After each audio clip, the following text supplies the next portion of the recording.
Bismillahirrahmanirrahim. Assalamualaikum warahmatullahi wabarakatuh. Wassalatu wassalamu ala asrafil anbiya'i wal mursalin nabina Muhammadin wa alihi washabbihi wasallim ajmain. Halo adik-adik, kita ketemu lagi di tutorial Arsitektur Digital 1.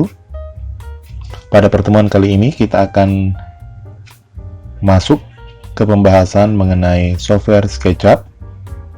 Fungsi dari software SketchUp ini adalah untuk membangun bentuk 3 dimensi. Jadi tentunya gambar yang kalian telah kerjakan di software AutoCAD itu akan diekspor atau diimpor ke software SketchUp ini, dan kemudian kalian akan mengerjakan bentuk 3 dimensinya di software SketchUp ini. Sedikit tentang software SketchUp ini. Jadi software SketchUp ini rilis itu kurang lebih sekitar tahun 2000-an dengan nama SketchUp 6 di bawah naungan perusahaan Google. Dan saat itu software SketchUp ini masih bisa kita gunakan secara gratis karena saat itu Google menggratiskan penggunaan dari software SketchUp ini. Lalu kemudian sekitar tahun 2012 software SketchUp ini dibeli oleh sebuah perusahaan bernama Trimble. Hingga kini software SketchUp itu di bawah naungan perusahaan bernama Trimble. Trimble ini juga mengeluarkan beberapa software yang berkaitan dengan dunia engineering. Baik, kita masuk ke tutorialnya. Untuk pertemuan pertama ini di pembahasan software SketchUp, kita akan mengenal dulu perintah-perintah dasar dari software SketchUp ini, di mana perintah-perintah dasarnya itu seperti yang kita lihat di layar yang berada di sisi sebelah kiri dari layar. Di sini ada icon berbentuk kursor dengan nama select. Nah, icon select ini fungsinya adalah untuk menseleksi objek yang berada pada bidang kerja. Seperti pada software AutoCAD, kita tinggal mengklik kiri, ditahan, kemudian seleksi objek yang akan kita pilih. Lalu di bawahnya ada icon penghapus atau eraser. Nah, fungsinya sesuai dengan namanya, yaitu untuk menghapus objek yang tidak kita inginkan pada bidang kerja kita. Misalnya saya akan menghapus objek orang ini. Seperti itu. Nah, pada software SketchUp ini juga memiliki perintah shortcut. Untuk eraser ini kita bisa dengan mengetik huruf E untuk mengaktifkan perintah eraser. Kalau mau kembali ke perintah select, kita tinggal menekan spasi. Lalu di bawahnya ada perintah lines. Lines ini shortcut perintahnya itu dengan mengklik atau menekan huruf L. Seperti namanya, perintah line ini untuk membuat garis. Perintah lines ini di dalamnya juga ada perintah freehand. Tentunya sesuai namanya, kita bisa menarik garis secara bebas dengan perintah freehand ini. Saya hapus. Kemudian di bawahnya ada arch, perintah arch. Sesuai nama, ini untuk membuat garis lengkung. Garis lengkung. Di dalamnya ada beberapa pilihan lagi dalam membuat garis lengkung tersebut. Nanti Anda bisa mencoba satu-satu dari menu perintah yang ada pada garis arch ini. Perintah shortcutnya itu bisa dengan menekan tombol A untuk masuk ke perintah arch. Lalu di bawahnya ada shapes. Shapes ini untuk membuat beberapa bentuk bidang. Misalnya kita buat bidang kotak, atau diganti kita buat bentuk lingkaran.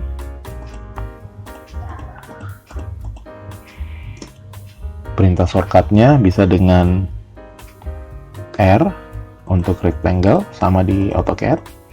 Untuk lingkaran bisa dengan mengklik atau menekan tombol C atau circle. Juga ada membuat bentuk poligon. Lalu di bawah perintah shapes itu ada perintah push or pull. Nah, ini yang berperan besar pada software SketchUp ini untuk membuat objek 3 dimensi. Penggunaannya, kita tinggal mengklik bidang yang kita ingin ubah menjadi bentuk 3 dimensi, lalu ditarik ke atas. Ke atas atau ke bawah.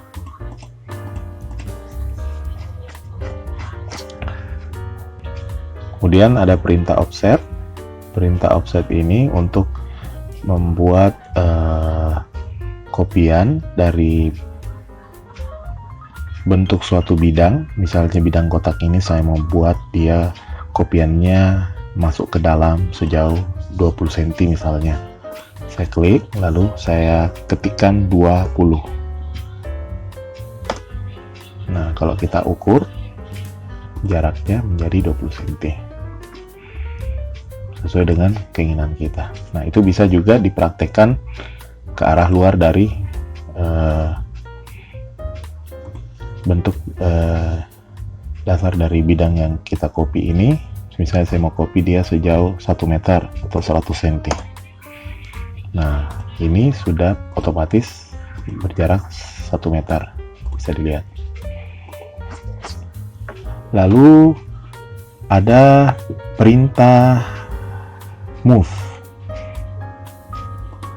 Tentu sesuai dengan namanya untuk menggerakkan atau memindah tempatkan sebuah objek dari bidang kerja kita. Shortcut perintahnya sesuai dengan abjad pertama dari namanya, tinggal mengetik M, langsung aktif perintah menunya. Lalu di bawahnya ada perintah rotasi, sesuai namanya juga untuk merotasi letak dari sebuah bidang yang kita telah gambarkan di lembar kerja kita. Lalu di bawahnya ada perintah scale untuk merubah besaran dari sebuah bidang yang telah kita gambar. Lalu di bawahnya ada tab measure tool. Nah, ini untuk sebuah garis acuan ya. Ini dihapus dulu. Sebuah garis acuan, misalnya kita mau buat sebuah garis dengan jarak masing-masing 3 meter. Saya garis ke samping 3 meter.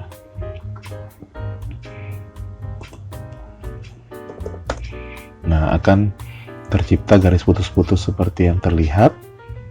Nah, ini sebagai garis acuan, kita tinggal ikuti. Misalnya kita ambil perintah line, kita ikuti garis tersebut. Nah, kalau kita ukur menggunakan ini dimension, sama perintahnya seperti di AutoCAD untuk menampilkan jarak dari ukuran dari sebuah garis. Nah, itu measure tool. Di bawahnya ada perintah text.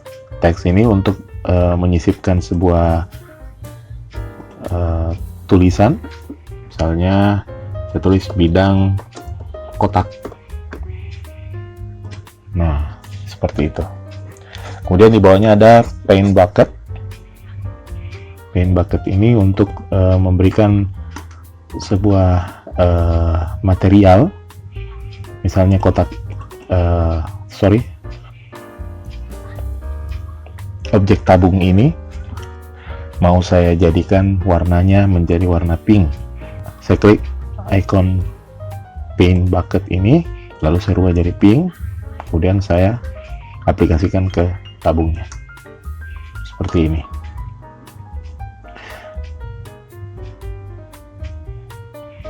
Jadi paint bucket ini juga gunanya misalnya kalau kita mau buat sebuah finishing dari dinding bangunan, misalnya mau dibuat finishingnya itu dari batu bata, kita tinggal rubah di menu sebelah kanan ini, ada tulisan colors, kita rubah misalnya brick.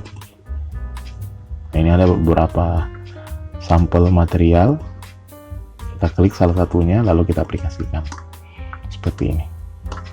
Itu kegunaan dari paint bucket. Lalu di bawahnya ada orbit. Orbit ini ya sama ya, kalau kita mengklik scroll tengah dari mouse kita untuk merotasi bidang kerja kita. Lalu di bawahnya ada pen untuk menggerakkan ke kiri, ke kanan, atau ke atas bawah bidang kerja kita. Lalu di bawahnya ada zoom. Ya, zoom ini untuk membesarkan, mengecilkan tampilan dari bidang kerja kita. Kegunaannya hampir sama dengan scroll tengah dari mouse kita. Lalu ada perintah di bawahnya zoom extend. Nah, ini gunanya untuk memperbesar tampilan dari bidang kerja kita. Jadi semua objek yang ada dalam bidang kerja kita itu kita tampilkan dalam satu layar penuh dengan menekan tombol zoom extend ini.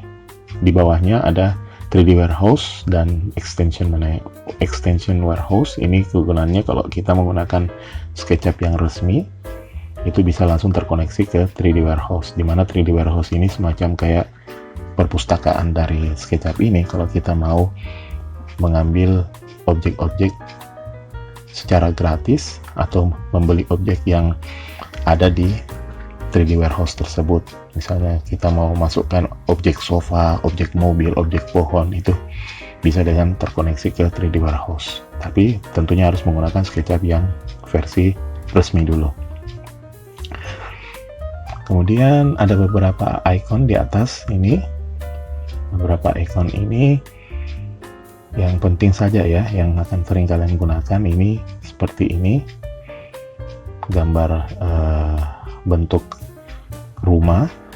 Nah, ini semua tampilan dari sudut pandang di bidang kerja kita. Misalnya saya klik ini yang ISO, dia akan menampilkan sudut pandang isometri atau perspektif dari bidang kerja kita. Kalau kita klik lagi top, dia akan berubah menjadi 2 dimensi, tampilannya akan kelihatan dari atas. Selanjutnya ada front, right, back, and left. Semuanya tentu sesuai namanya, tampilannya akan berubah. Front tampak depannya, right tampak kanan, back tampak belakangnya, left tampak kirinya. Nah, ini icon X-ray, back edge, wireframe, ini semacam style tampilan dari bidang kerja kita. Kalau kita klik X-ray, dia akan berubah seperti ini. Kita klik wireframe, dia akan berubah seperti ini. Kalau kita klik misalnya shaded, dia akan kelihatan seperti ini. Nah, itu perintah-perintah wajib dan tentunya akan sering kalian gunakan ketika membuat sebuah objek 3 dimensi di SketchUp ini. Oke, saya pikir cukup sampai di situ dulu perkenalan kita pada software SketchUp ini. Jika ada pertanyaan, bisa dituliskan di situs kalam kita atau di grup WA masing-masing kelas. Baik, saya cukupkan sampai di sini. Saya ucapkan terima kasih atas perhatian kalian terhadap tutorial ini. Wabillahi taufiq wal hidayah. Wassalamualaikum warahmatullahi wabarakatuh.